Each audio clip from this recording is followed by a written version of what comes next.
Stay in Washington because Vice President Kamala Harris has cleared the number of delegates she needs to win the Democratic nomination for president. This afternoon, she secured a majority of delegates during her party's virtual roll call.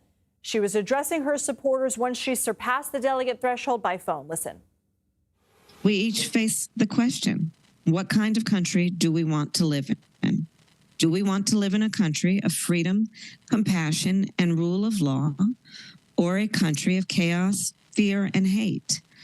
And the beauty of our democracy is we each, every one of us, has the power to answer that question.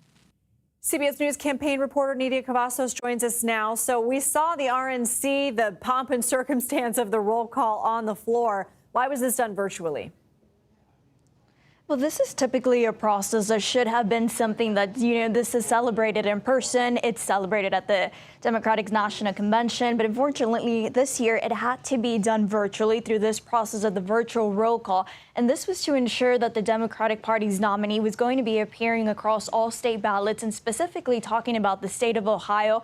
And then once legislation changed and adapted to these needs, it became a situation that the Democratic Party still wanted to avoid any potential legal issues in order to have their nominee appear on the state's ballot. And so they kept the virtual process. And now the voting process began this Thursday. And within less than 24 hours, Harris did secure enough support, enough votes to become the nominee. But this is going to be a process that officially culminates on Monday. And so it is then when Vice President Harris will officially become the party's nominee, and she will be accepting this nominee officially on Monday. For now, she is a presumptive Democratic Party's candidate.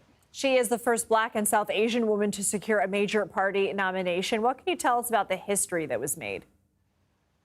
Well, history was definitely made today. Harris did cross the necessary threshold. This was 2,350 votes necessary. And so she's going to become the first Black woman to become the Democratic Party's nominee. And this, of course, is going to be a process or a history that is going to be further celebrated at the convention in August.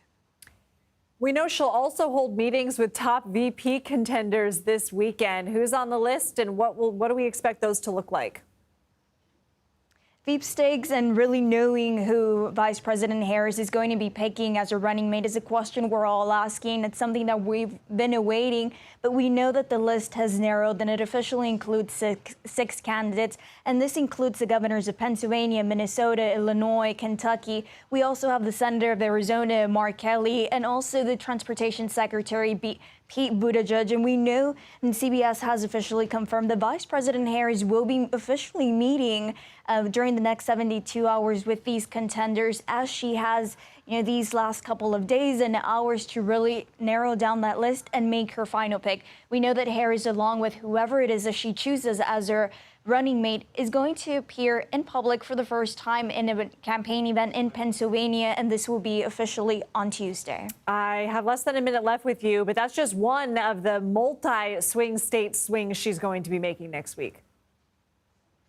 That's right. It starts on Tuesday. It'll be Pennsylvania, and then Harris and her running mate will embark on a battleground tour across the country, and they're going to be making multiple stops. And this is to, appeal and make their campaign pitch to voters, specifically in these strategic locations. And so really these audiences across battleground states are going to get to know Harris's platform, and as well as, of course, all of us are going to know who is Vice President Harris's running mate. Nidia Cavazos, thank you.